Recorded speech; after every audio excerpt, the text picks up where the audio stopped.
자, 오늘은 이제 지난주에 그 사무엘상 개요에 대해서 이렇게 말씀을 드렸고요. 예, 오늘은 1장 말씀을 함께 살펴보는 시간을 갖도록 하겠습니다.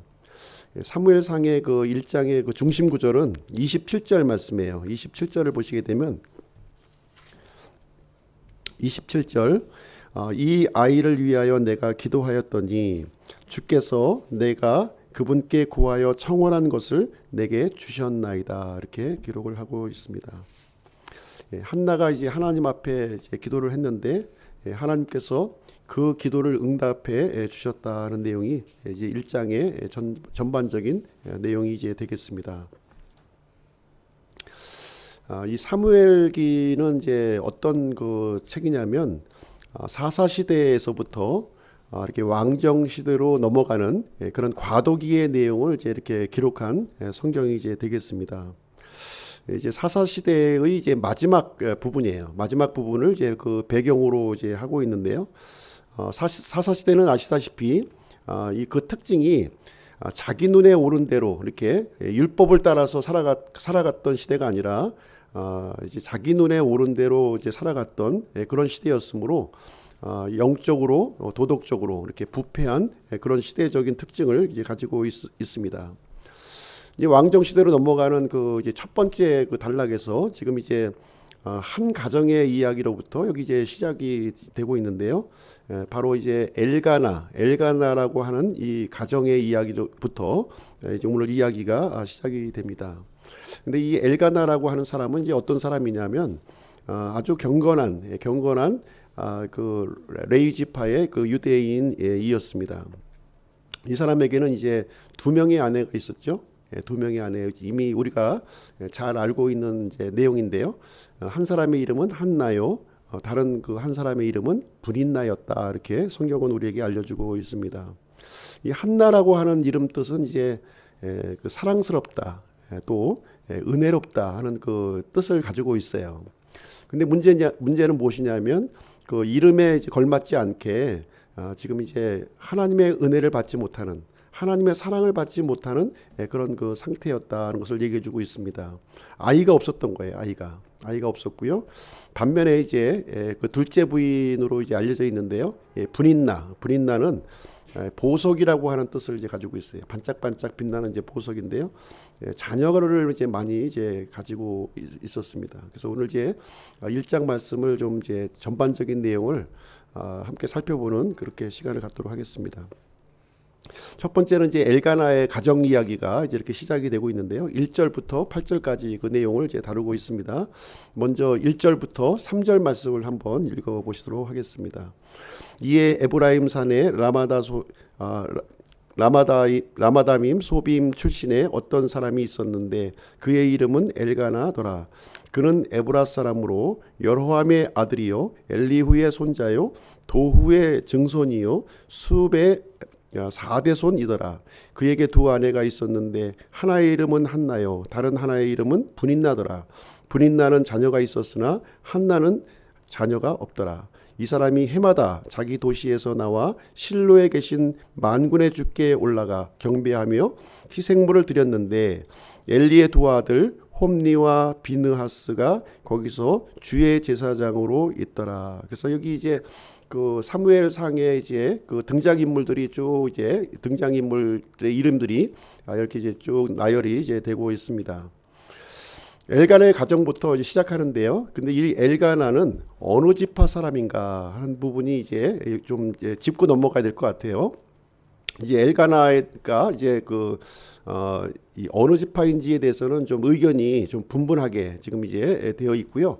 개역 성경으로 이렇게 읽어 보시게 되면 에브라임 지파인 것으로 이렇게 생각하게끔 이제 기록이 되어 있습니다. 그래서 에브라임 지파인가 또 그리고 이제 여기 보시면 에브랏 사람이라고도 표현이 되어 있어요. 에브라다는 이제 베들레헴 그 지경을 좀 얘기하고 있는 것인데요. 베들레헴 지경이라고 하면은 또 유다 지파가 또 되는 거예요. 유다 지파. 그럼 이제 이 엘가나는 에브라임 지파인가 아니면 유다 지파인가 아니면 레위 지파인가, 이것을 한번 좀 여기서 좀 짚고 넘어가는 게 전체적인 내용을 이해하는데 우리가 좀 필요하리라고 생각을 합니다. 역대상 6장 말씀을 한번 보실게요. 좀 뒤로 넘기셔서요. 역대상 6장 말씀.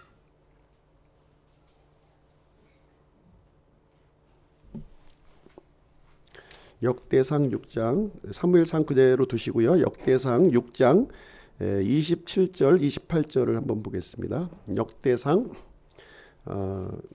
6장 27절, 28절.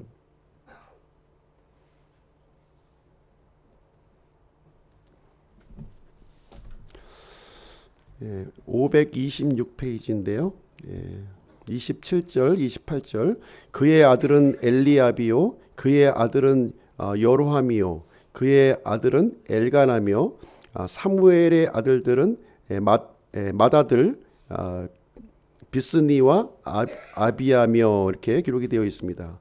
역대상은 이제 어떤 이제 명단이 기록되어 있냐면요, 레위의 가족들의 이름이 쭉 나열이 되고 있는 거예요. 지금 레위 집안의 그 가족들, 이 그 계보가 쭉 이제 나열이 되고 있는데, 27절, 28절을 이제 보시게 되면, 이제 그 엘가나가 분명하게 레위 지파 사람이다 하는 것을 여기서 분명하게 우리에게 이제 알려주고 있는 그런 내용이 이제 되겠습니다. 그러면 왜 이제 그 에브라임 산 라마다임 소빔 출신이 나오고 그 다음에 이제 에브라 사람이라고 이제 표현을 했는가 하는 것을 이제 좀 말씀드릴게요.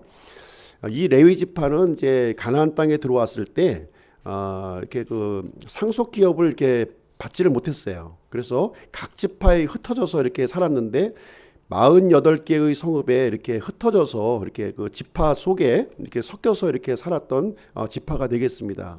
근데 이제 이 그 엘가나의 그 이 조상들의 이름이 쭉 나열이 되고 있는데요. 이 사람들은 원래 지금 에브라 사람이었다는 거예요. 그러니까 에브라 사람이니까 유다 지파에 그 소속되어 있는 레위인이었다, 이제 이걸 얘기를 해주고 있는 거예요. 그러면서 지금 1절의 말씀에 있는 에브라임 산의 라마다임 소빔 출신이다 하는 것은 뭐냐면, 지금 현재의 거주지는 지금 에브라임 지파의 그 이 산지에 지금 거주하고 있는 것이고요. 원래 이제 처음에 배정받았을 때는 유다 지파의 그 이 레위 도시에 이렇게 거주를 했었고, 그러니까 레위인들은 이렇게 그 자신의 도시들이 48개가 쭉 흩어져 있기 때문에 어디든지 이렇게 갈 수가 있었던 거예요, 이동을. 그래서 이제 처음에는 유다 지파에 소속이 되어 있었고, 지금은 이제 그 에브라임 지파에 있는 그 도시에 지금 이제 머물러 이제 있게 되었다, 이제 이 얘기를 해주고 있는 내용이 이제 되겠습니다. 그러면서 이 가정이 이제 소개를 좀 해주고 있는데요. 두 아내의 이름이 여기서 이제 등장을 하고 있습니다. 2절 말씀에 보시면 엘가나의 그 이제 첫째 부인이 이제 요 순서로 보았을 때 이렇게 추측을 하는 거예요. 처음에 보시면 한나의 이름이 먼저 등장하고, 그 다음에 이제 분인나의 이름이 이제 두 번 등장한 것으로 보았을 때, 아마 이 엘가나가 이제 그 첫 번째 부인을 얻었는데 자녀가 없었던 거죠. 자녀가 없다 보니까 지금 이제 그 후처를 좀 이제 들여서, 분인나라가 후처를 들여서 이제 자녀를 이제 이렇게 얻은 것이 아닌가 이렇게 보고 있는 것이고요. 근데 처음에는 이 순서를 보시게 되면 한나, 그다음에 분인나로 이렇게 그 기록이 돼 있죠. 근데 그 이어지는 바로 이제 이 구조를 보시게 되면 분인나의 이름이 먼저 나오고 그 다음에 한나의 이름이 나오는 거예요. 분인나는 자녀가 있었으나 한나는 자녀가 없었다, 이렇게 설명을 해주고 있는 것이죠.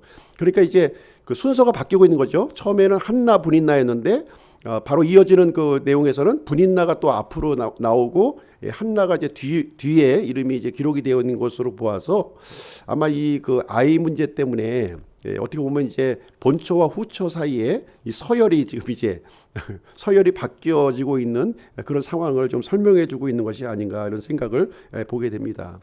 그러다 보니까 이제 이 그 엘가나의 가정이, 이 믿음 좋고 이런 가정이 좀 어떻게 보면 평화로울 수가 없다는 거죠. 이 샬롬이 깨져 있는 그런 이제 가정의 모습을 이제 보여주고 있습니다.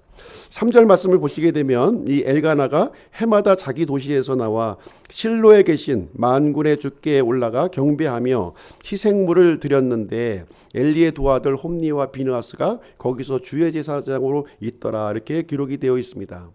이 실로라고 하는 지명이 이제 여기서 또 등장하고 있는데요. 이 실로라고 하는 지명이 어디에 있냐면 에브라임 지파 땅에 있는 거예요. 지금 에브라임. 그러니까 이제 엘가나라고 하는 사람이 아마 이제 그 실로에 그 성소가 있으니까 아마 이제 성소에 가까운 지역으로 이렇게 이제 그 하나님을 섬기기 위해서 이동한 것이 아닌가 그런 생각을 이제 갖게 되는 대목이 되는 것이죠. 그래서 이제 이 엘가나는 이 율법이 땅에 더 떨어졌고 사람의 이런 그 옳은 대로 살아가던 이 사사 시대에 해마다 하나님의 율법에 따라서 이렇게 이 성소를 매년 찾아서 하나님 앞에 희생물을 이렇게 올려드리는 아주 경건한 그 레위인이었다 하는 것을 여기서 이제 반증해 주는 그런 내용이 되겠습니다. 근데 이 성소의 이 대제사장이 누구냐면 당시에 엘리 제사장이었던 거죠. 엘리 제사장이었고 그리고 이제 그러면서 지금 이제 그 엘리의 두 아들 홈니와 비느하스의 이름이 여기 등장하고 있습니다.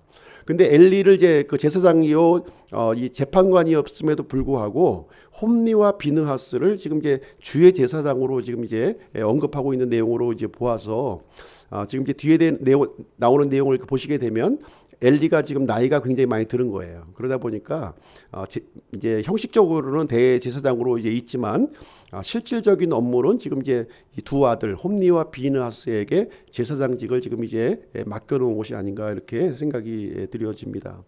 근데 이제 2장 말씀에서 우리가 살펴보겠지만 이 엘리의 두 아들이 아주 그 벨리알의 아들이다 이렇게 성경에서 얘기하고 있거든요.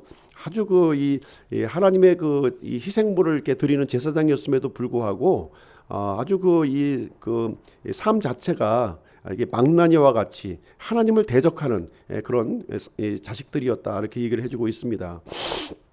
그래서 하나님께 드리는 희생 업무를 이렇게 멸시하는 사람이었고요. 사리사욕을 이렇게 취득을 하고 또 심지어 이 회막에서 봉사하고 있는 이 여인들하고 같이 동침을 하는 그런 아주 악한 짓을 골라서 하는 하나님이 보시기에 죄가 아주 심히 그 죄가 컸다 이렇게 기록을 해주고 있습니다. 그래서 이 하나님의 이 제사장이 이렇게 부패할 정도니 이스라엘 백성들은 어느 정도 상황이겠어요. 이 영적인 상황이 아주 극도로 지금 이제 피폐해 있는 이런 상황이었음을 우리는 생각을 해볼 수가 있습니다. 4절부터 한 7절 말씀 한번 보시겠습니다. 4절부터 7절. 엘가나가 봉헌하던 때에 자기 아내 브닌나와 그녀의 모든 아들들에게 여러 몫을 주었으나 한나에게는 상당한 몫을 주었으니 이는 그가 한나를 사랑하였기 때문이라.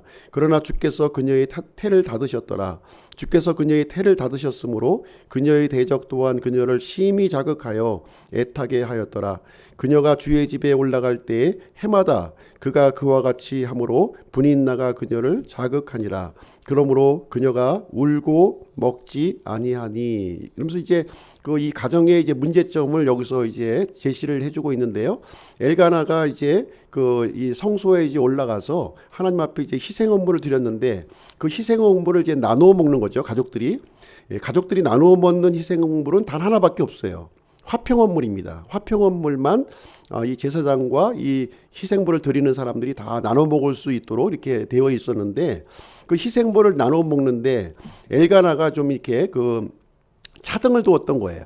분인나에게는 그냥 이렇게 똑같은 양을 이렇게 나누어 줬는데 한나에게는 좀 애처로웠던 모양이었죠. 한나가 이제 자식도 없고 이렇게 이 시름에 이렇게 겨워 있으니까 한나에게는 상당한 몫을 더 이제 안겨주어서 좀 위로를 해주려고 하는 마음을 가지고 이렇게 이 희생제물 남은 것을 이제 더 줬던 거예요. 그러다 보니까 이제 이 내용이 이제 분인나를 더 자극하게 만들었고 한나를 아주 못살게 아주 심하게 자극하는 이런 공격을 하는 일이 생겨났다 하는 것을 여기서 이제 해주고 있어요. 분인나가 이제 이 명절에 올라와서만 이렇게 한나를 공격한 것은 아니었을 거예요. 평상시에도 아마 계속 한나를 공격했을 텐데 이 엘가나의 이런 모습 때문에 명절 때에 올라와서는 더욱더 심하게 한나를 공격하고 자극하는 그러한 일이 이제 생겼다는 것을 여기서 얘기를 해주고 있습니다. 그러면서 이제 5절, 6절을 보시게 되면 두 번 이제 이렇게 반복되는 내용이 나와요. 두 번 반복되는 내용이 나오는데 어떤 내용이 이제 반복이 되냐면 한나가 이렇게 임신하지 못한 것이 하나님께서 그 태를 막으셨기 때문에 발음이 좀 안 돼. 임신을 하지 못한 것이다. 이렇게 성경을 얘기해주고 있는 거예요. 그래서 5절을 보시면 2번 반복합니다. 2번. 그래서 2번을 반복한다고 하는 내용을 무엇이냐면 이건 강조를 하는 거예요. 예, 이 한나가 지금 임신하지 못한 그 원인은 다른 데 있는 것이 아니라 하나님께서 그 태를 막으셨기 때문에 임신을 못하고 있는 것이다. 이렇게 얘기를 해주고 있는 거예요. 그리고 또 반복되는 그 내용이 뭐냐면 이 분인나가 이 한나를 이렇게 그 자극을 한다는 거예요. 자극하는 것을 또 2번 반복해서 또 얘기를 해주고 있어요. 그래서 이제 이것도 강조요법입니다. 그래서 이제 한나의 임신하지 못하는 이 일과 그 다음에 분인나가 한나를 계속 못 살게 굴고 괴롭히고 있는 이 내용이 지금 이제 강조가 되고 있는 그런 내용을 통해서 한나가 굉장히 지금 어떻게 보면 굉장히 그 이제 사면 초과에 이제 있는 그런 상황을 이제 얘기를 해주고 있습니다. 당시에 이제 여인이 이렇게 그 이제 자녀가 이제 없는 거에 대해서는 상당히 수치스러운 일이었고요. 하나님의 저주로 생각을 한 거예요. 이 저주받은 사람이다 이런 생각을 했던, 그러니까 미래가 없고 희망이 없는 거죠. 이 여인에게, 결혼한 여인이 자녀가 없다고 하는 것은 그것을 이제 보여주고 있고, 그럼에도 불구하고 또 이제 대적이 나타나 가지고 한나를 이제 계속 공격하는 그 일이 이제 발생이 되어서 이제 그 어떻게 보면 출구가 없는 거예요. 출구가 없는 그런 상황에 이제 얘기를 해주고 있는데, 그나마 이제 그 남편에게 좀 위안을 받으려고 이렇게 생각을 했는데 남편조차도 이렇게 위로가 되지 않는 거죠. 남편은 지금 말로는 당신이 10 아들보다 내가 더 낫지 않냐 이렇게 얘기를 하지만 그 말이 아무런 위로가 되지 않는 거예요. 해결책이 되지 않는 거죠. 궁극적으로 말로 하는 거는 아무 해결책이 안 되는 거예요. 실질적인 해결책이 이제 안 되고 이 분인나와 계속 이렇게 한 집안에 머물고 있으면서 계속 이렇게 그 부딪히는 그런 상황이 너무나도 괴로운 그런 모습이 있었습니다. 그래서 이제 한나가 돌파구로 이제 찾았던 것이 무엇이냐면 하나님을 붙드는 일이었다 이렇게 얘기를 해주고 있는 거예요. 그래서 분인나가 공격할 때마다 이 한나는 또 이렇게 하나님 앞에 이렇게 나아가서 기도를 드렸고, 특별히 이제 또 성소에 왔을 때는 그 공격이 더 심했잖아요. 더 심하다 보니까 더 하나님을 이렇게 그 아주 간절하게 매달리는 일을 이제 한나가 했다. 이제 여기서 기록을 해주고 있습니다. 그래서 이제 그 9절부터 20절까지 내용을 보시게 되면 이 한나의 기도를 통해서 이제 하나님이 한나의 기도를 응답해 주셨고, 또 아이를 또 이렇게 그 사내 아이를 출생할 수 있도록 이렇게 해주셨다 이렇게 얘기를 해주고 있습니다. 그럼 어떻게 해서 한나가 지금 이제 하나님의 그 응답을 받아낼 수 있었는가 하는 것을 이제 좀 말씀을 드리도록 하겠습니다. 9절 10절 한번 보시겠습니다. 9절 10절 보시게 되면 이에 그들이 실로에서 먹고 마신 뒤에 한나가 일어나니라. 이제 제사장 엘리는 주의 성전 기둥 옆에 있던 의자에 앉았더라. 그녀가 혼이 쓰라린 가운데 죽게 기도하고 심히 통곡하며 이렇게 기록이 되어 있는데요. 여기에 보시면 이제 한나가 음식을 먹고 마신 다음에 일어났다 이렇게 기록이 되어 있는 거예요. 일어났다. 근데 이제 반면에 그 엘리 제사장의 모습을 이제 보게 되면은 엘리 제사장은 의자에 앉아 있었더라 이렇게 기록이 되어 있는 거죠. 이 그 가련한 여인 이 한나는요 이렇게 일어섰고요. 그 다음에 마땅히 하나님을 섬겨야 될 이 엘리 제사장은 이렇게 의자에 앉아서 이렇게 있는 그런 그 모습을 여기서 보여주고 있습니다. 한나는 이 영적인 결단을 하기 위해서, 하나님 앞에 기도하기 위해서, 하나님을 붙들기 위해서 일어나는 한나의 모습과, 그리고 엘리 제사장의 이런 그 영적인 태만한 모습을 대조적으로 이렇게 보여주고 있는 내용이 되겠습니다. 그래서 한나는 이 성소에 들어가서 하나님 앞에 자신의 이 쓰라린 마음을 이게 하나님 앞에 드러내놓고 심히 통곡하면서 이게 하나님께 부르짖었다고 여기를 얘기를 해주고 있는 것이죠. 한나가 이 성소에 와서만 기도를 했을까요? 그렇지는 않았겠죠. 평상시에도 한나는 아마 계속해서 하나님을 붙들었고 성소에 들어와서는 더 이렇게 간절하게 하나님을 붙드는 이 한나의 모습을, 기도하는 한나의 모습을 생각을 할 수가 있습니다. 그래서 한나는 분인나가 이제 공격하면 공격할수록 그 분인나가 공격할수록 이게 머리끄댕이를 잡고 같이 싸웠던 것이 아니라 한나는 그 해결책을 어디서 찾았다고요? 하나님 앞에 기도하는 것으로 그 해결책을 찾았다 이렇게 얘기를 해주고 있습니다. 특별히 이제 이 명절에 하나님을 붙들고 기도했던 특별한 그 기도를 한나는 이제 드리게 되는데 그 내용이 이제 그 이제 이어지고 있습니다. 그래서 기도에는 세 단계가 있는 거예요. 세 단계 기도가 있다 이렇게 말씀드릴 수가 있겠습니다. 첫 번째는 나를 위한 기도예요. 나를 위한 기도. 그리고 두 번째 단계는 공동체를 위한 기도가 되는 것이고요. 세 번째는 하나님의 영광을 위한 기도였습니다. 그래서 한나는 이제 처음에는 이렇게 1차원적인 기도를 하나님 앞에 드린 거예요. 아이를 좀 주세요. 아이를 주시면 좋겠습니다. 이런 기도를 했습니다. 그리고 대적 분인나 제발 이 분인나 좀 물리쳐 주세요. 이런 기도를 드린 거예요. 바로 이것은 1차원적인 기도예요. 나를 위한 기도를 이렇게 드렸습니다. 그런데 이제 성소에 들어와서 하나님과 깊은 이런 이 통곡과 신음 가운데 씨름을 하면서 이 한나의 마음과 이 하나님의 마음이 이렇게 통하는 일이 지금 생겨났다. 이제 이 얘기를 해주고 있는 내용이 되겠습니다. 한나에게는 이제 아들이 없었죠. 아들이 없었는데 한나가 이렇게 자신이 아들이 없는 모습을 가지고 하나님 앞에 이렇게 막 기도하는데 하나님의 그 마음을 이제 생각을 한 거예요. 근데 하나님도 아들이 안 계셨다는 거예요. 하나님께서도 아들이 없으시구나 하는 사실을 알게 된 거예요. 어떻게 알게 되었습니까? 홈리와 비느하스라고 하는 이 못된 제사장 때문에 하나님께도 사람이 없다고 하는 사실을 한나도 알게 되었고 자신에게도 이게 얻게 된 모습을 발견한 거예요. 그래서 자신은 분인나에게 대해서 이렇게 공격을 당하고 있었고요. 하나님께서도 이런 악한 제사장으로 인해서 백성들로부터 이렇게 공격을 받고 있는 하나님을 이렇게 생각하는 그런 상황에 놓여지게 되었다 이렇게 이제 되는 것입니다. 그래서 한나의 마음이 아프듯이 하나님의 마음도 참으로 쓰리고 아프시구나 하는 그런 생각을 이제 한나가 이제 갖게 되었습니다. 그래서 처음에는 한나가 이제 자신의 문제를 가지고 이게 통곡하듯이 이렇게 기도했지만 이제 한나의 기도가 이제 바뀌기 시작했어요. 신음하는 기도로 이렇게 바뀌어지는 모습을 이제 보여주면서 한나는 이제 하나님 앞에 특별한 여기 서원 기도를 하는 내용이 여기에 이제 기록이 되어 있는데요. 11절 말씀에 이제 그 내용이 이제 기록이 되어 있습니다. 한나의 서원 기도를 한번 보실게요.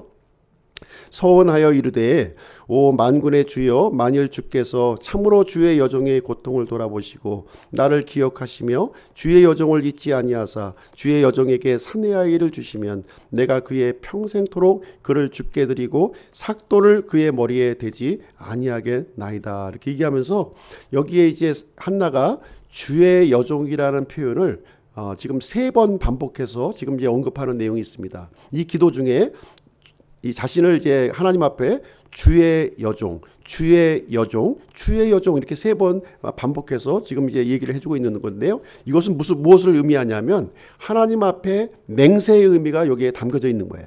어떤 맹세를 지금 하고 있느냐? 하나님께서 만약에 사내의 아이를 나에게 주신다면 하나님에게도 사람이 없는데 그 아이를 하나님 앞에 내가 바쳐드리겠습니다 하는 기도를 여기서 이제 드리게 되는 내용을 얘기해주고 있는 거예요.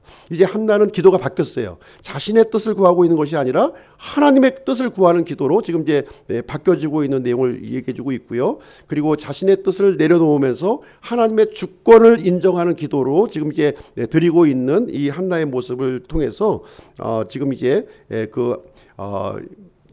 입술만 이렇게 움직이는 거예요. 한나의 기도가 입술만 이렇게 움직이면서 이제 말이 안 나오는 그런 이제 기도를 이제 계속 읊조리는 기도를 이제 하고 있었던 것이죠. 읊조리는 기도를 이제 보고서 이제 이 엘리라고 하는 제사장이 이제 이 한나의 기도를 이렇게 보고서 이제 어떻게 생각을 하냐면 저 여인이 지금 술 취해가지고 이 성소에 들어와가지고 지금 이제 저러고 있구나 이렇게 생각을 한 거예요. 그래서 이제 한나를 불러가지고 14절에 이제 이렇게 불러놓고 얘기를 하게 됩니다. 14절에 보시면 네가 어느 때까지 취하여 있으려느냐 내게서 포도주를 치우라 이렇게 얘기하면서 마치 술 먹은 여인으로 지금 이제 한나야를 책망하는 엘리 제사장이 나오고 있습니다. 그래서 이제 한나는 이제 내가 술을 먹은 것이 아니라 내 마음의 이 심정을 하나님한테 지금 고하고 있다고 하는 사실을 거기서 얘기해 줍니다. 15절에 보시면 내 주여 그렇지 아니하니이다 나는 영이 슬픈 여자이니이다 이렇게 얘기를 합니다. 그래서 16절에 보시면 내가 지금까지 많은 원망과 슬픔 속에서 하나님 앞에 기도하고 말하였나이다 이렇게 얘기를 하니까 엘리 제사장이 이제 그 전후 사정을 다 들은 거죠. 네, 듣고서 이 여인의 이 가슴 아픈 그 내용에 대해서 이제 축복을 하는 엘리 제사장이 축복하는 내용이 또 이제 거기에 나오게 됩니다. 그래서 17절 말씀을 보시게 되면 평안히 가라 이스라엘의 하나님께서 내가 그분께 구하여 청원한 것을 이렇게 청원한 것을 주시기를 원하노라 하면서 한나에게 이 엘리가 축복하는 기도를 여기서 해주게 됩니다. 당시 엘리 제사장은 이 변질된 사람이었어요. 변질된 사람이었지만 한나가 이 엘리 제사장의 말을 받을 때에는 이 그 사람의 말로 들은 것이 아니라 하나님의 말씀으로 이 말씀을 받았다는 겁니다. 하나님의 말씀으로 받은 거예요. 그래서 사람의 말이 아니라 하나님의 말씀으로 믿음으로 이렇게 화합할 때 이 역사 하나님의 말씀이 효력 있게 역사한다 이렇게 말씀을 해주신 것처럼 이 하나님의 이 말씀이 한나에게 이렇게 그 작동하기 시작을 했습니다. 그래서 17절에 보시면 한나가 이렇게 응답을 합니다. 17절 당신의 여종이 당신의 눈앞에서 은혜 입기를 원하나이다 하고 이에 그 여인이 자기 길로 가서 먹고 다시는 얼굴에 슬픔이 없었더라 이렇게 얘기하면서 이제 한나의 마음 하나님께서 이제 엘리 제사장의 말을 통해서 한나의 마음이 이제 위로를 이제 받게 되었고요. 마음속에 놀라운 평안을 받게 되었고 더 이상 얼굴에 슬픔을 이제 갖지 않는 하나님께서 응답해 주실 것이라고 하는 그 확신을 이제 그 한나는 갖게 됩니다. 그래서 빌립보서 4장 6절 7절에 보시면 아무것도 염려하지 말고 오직 모든 일에서 기도와 간구로 너희가 요청할 것들을 감사와 더불어 하나님께 알리라. 그리하면 모든 이해를 뛰어넘는 하나님의 평강이 그리스도 예수님을 통해 너희 마음과 생각을 지키시리라. 그 전에 이제 이 한나가 하나님 앞에 기도할 때는 마치 허공에 이렇게 기도하는 것처럼 이게 이루어질 것인가 하는 그런 그 자기 마음의 하소연만 이렇게 했었던 거예요. 그런데 이제 하나님께서 이제 이 한나의 마음을 이렇게 지배하시고 이 그 하나님의 말씀이 이제 믿어지는 일이 이제 발생이 된 겁니다. 하나님께서 내 기도를 이제 들어주셨고 이제 이 기도를 이제 이루어 주시겠구나 하는 그런 마음의 확신을 이렇게 갖게 된 모습을 여기서 기록을 해주고 있습니다. 그래서 이제 한나가 자신의 뜻을 내려놓으니까 너무나도 마음이 편안한 거예요. 하나님 앞에 모든 것을 다 맡겨드리고 이제 자식을 만약에 허락하신다면 내 자식이 아닌 거죠. 그건 이제 하나님의 자식이기 때문에 하나님의 뜻대로 사용하겠다는 그런 그 하나님의 주권을 인정하는 기도를 하게 되니까 마음이 너무나도 편안하고 이렇게 그 그 위로되는 그런 마음을 느끼게 되었다 이렇게 얘기를 해주고 있습니다. 19절 20절 한번 보겠습니다. 19절 20절 그들이 아침에 일찍 일어나 주 앞에 경배하고 돌아가 라마에 있는 자기들의 집에 이르니라. 엘가나가 자기 아내 한나를 알매 주께서 그녀를 기억하시니라.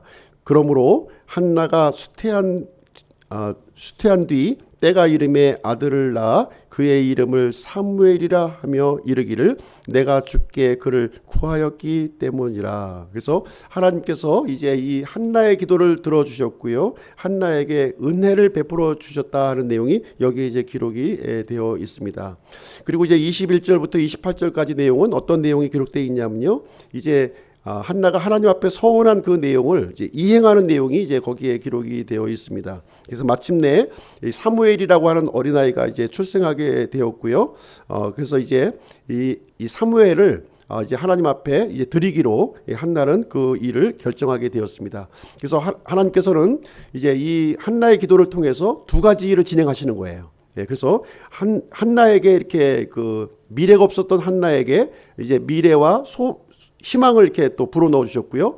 또 한나의 기도를 통해서 하나님께서는 또 한 가지 일을 진행하시게 되는데 이렇게 열매 없는 이스라엘, 어둠 가운데 있는 이스라엘에게 다시 한번 희망과 미래를 주는 일을 진행하겠다고 하는 이 하나님의 그 새로운 시작이 이 한나 여인의 기도를 통해서 이렇게 새롭게 열려지는 내용이 여기에 이제 기록이 되어 있습니다.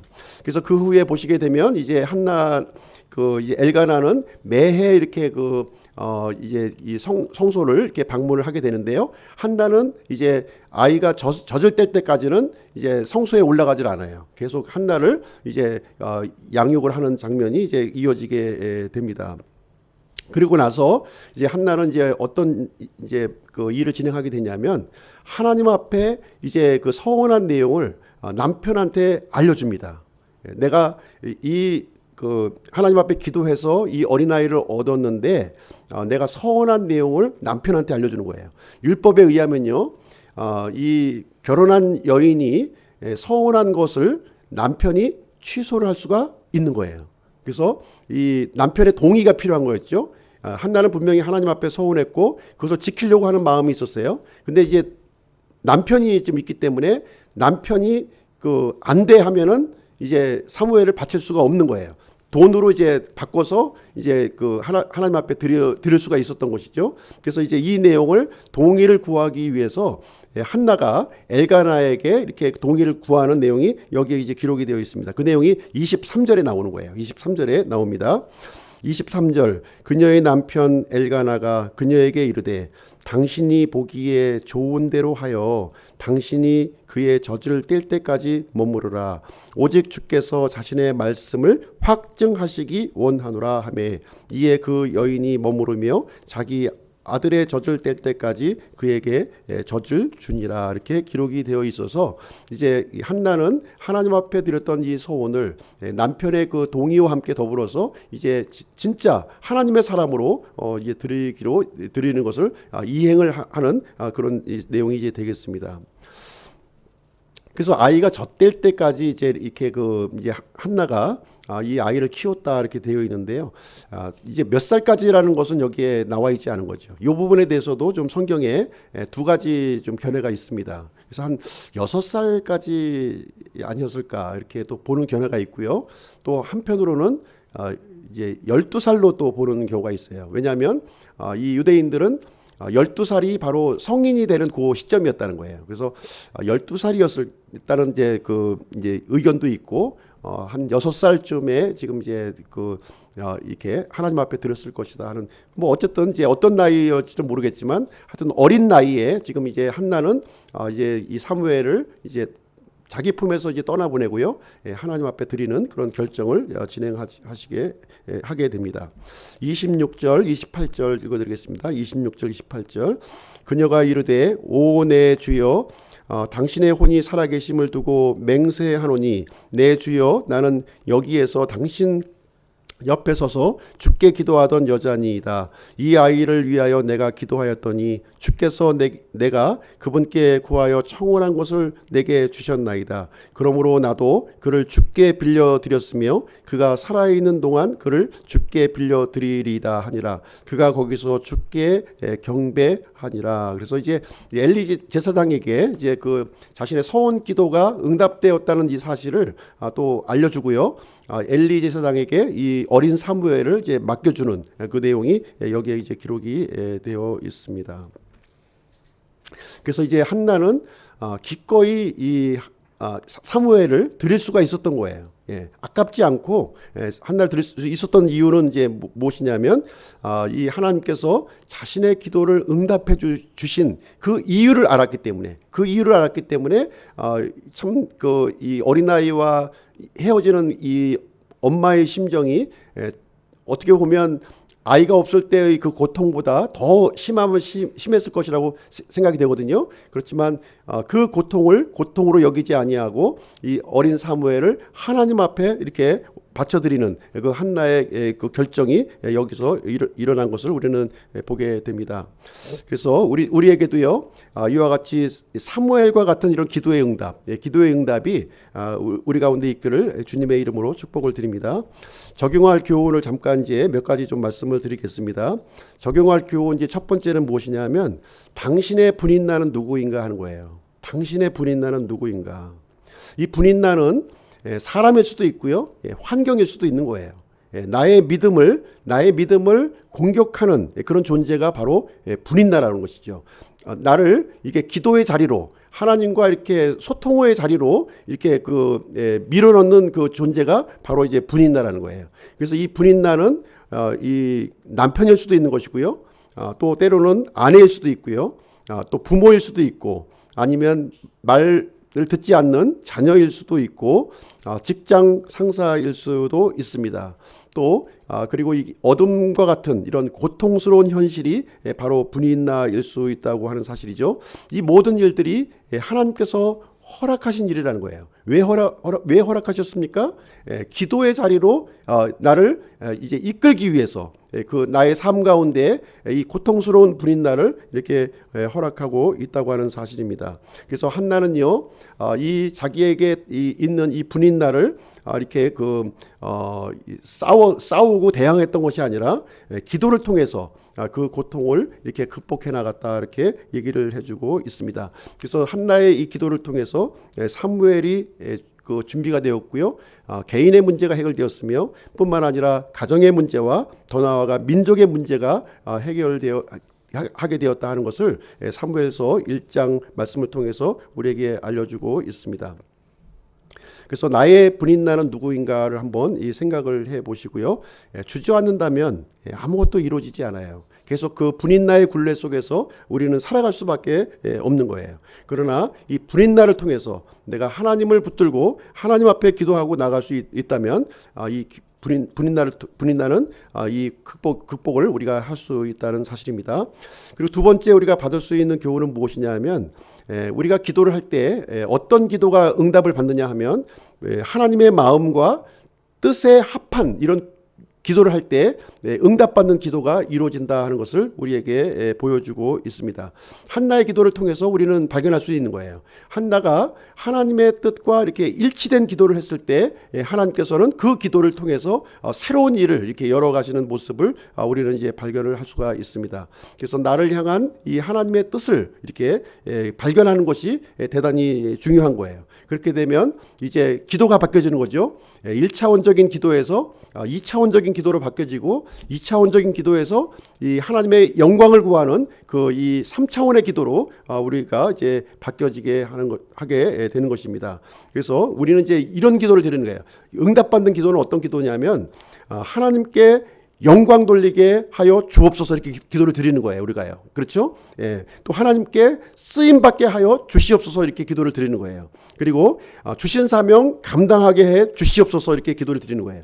그리고 하나님의 주권이 드러나게 하여 주시옵소서 이렇게 기도했을 때 이렇게 하나님의 뜻을 먼저 구하게 되면요. 이 하나님의 뜻을 이루기 위해서 필요한 모든 것들을 이제 다 공급해 주시는 거죠. 하나님께서는 하나님의 그 뜻을 이루기 위해서 이루기 위한 모든 방편들을 다 이렇게 주심으로 말미암아 이제 이 모든 것들이 이제 동시에 해결되는 것을 우리는 발견할 수가 있는 것입니다. 그리고 세 번째는요.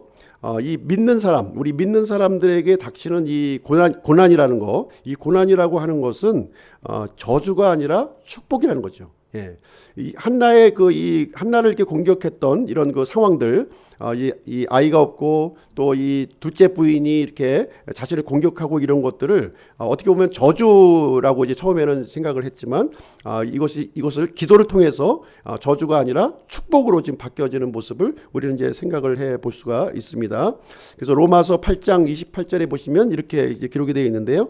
우리가 알거니와 하나님을 사랑하는 자들 곧 그분의 목적에 따라 부르심을 받은 자들에게는 모든 것이 합력하여 선을 이루느니라 이렇게 기록이 되어 있는 거예요. 그래서 우리 믿는 사람들에게는 좋은 일도 있고요, 나쁜 일도 있고요. 그 모든 것이 나에게 허락되는 모든 하나님께서 허락하신 환경이 하나님의 이 선을 이루어 가신다고 우리에게 말씀을 해주고 있는 것입니다. 그래서 우리 믿는 자들에게 닥치는 여러 가지 이 고난은 물론 우리가 실수해서 겪는 그런 고난도 있습니다. 실수하지 않았음에도 불구하고 우리가 겪게 되는 이 모든 고난은 그 뒤에는 하나님의 계획이 거기에 이제 담겨 있다는 것을 우리는 발견할 필요가 있는 것이죠. 그래서 이 고난을 통해서 하나님께서 원하시는 것이 있는 거예요. 어떤 경우에는 우리의 믿음을 성장시키시기 위해서 고난을 주시기도 하고요. 또 예수 그리스도의 이런 형상을 담게 하시기 위해서 고난을 주시기도 합니다. 그리고 우리의 그 쓴 뿌리들을 이렇게 제거하고 이 의의 길로 우리를 이렇게 인도하시기 위해서 우리에게 고난을 주시는 경우도 있습니다.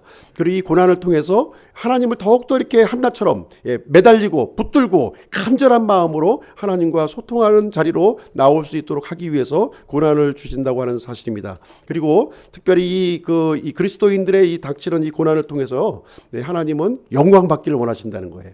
똑같이 믿지 않는 사람처럼 좌절하고 절망하는 것이 아니라 이 고난을 극복함으로 말미암아 하나님을 드러내고 하나님을 기쁘시게 하는 그 영광을 돌리는 귀한 도구로 삼기를 원한다고 하는 사실입니다. 그래서 우리에게 닥친 고난을 좌절하고 절망할 것이 아니라 이것을 통해서 하나님의 뜻이 이루어질 수 있도록 우리는 기도할 필요가 있다고 생각이 되어지는 것입니다. 결론을 이제 말씀드리면요. 결론은 자기의 뜻을 내려놓은 한나의 기도를 통해서 하나님의 사람 사무엘이 준비되었다. 이렇게 1장 말씀은 결론을 우리에게 내려주고 있는 것입니다. 그래서 나에게 있는 이 여러 가지 이해할 수 없는 이 고통스러운 환경을 우리가 이제 기도를 통해서 우리는 이 승화를 시킬 수 있다고 하는 사실을 우리에게 가르쳐 주고 있습니다. 그래서 기도로 이렇게 극복하시고 또 하나님의 뜻을 이루어 가시는 우리 기쁨 침례교회 성도님들이 되시기를 주님의 이름으로 축복드립니다. 그래서 잠시 이제 우리 그 말씀은 마치고요. 잠시 기도하는 시간을 갖도록 하겠습니다. 개인을 위해서 기도하시고요. 우리 공동체를 위해서 기도하시고요. 또 하나님의 뜻과 또 하나님의 영광을 위해서 우리가 기도하는 저희들이 되었으면 좋겠습니다. 한 1, 2분 정도 이렇게 기도하시고요. 우리 이은보 형제님 마무리 기도하고 오늘 수예배 마치도록 하겠습니다.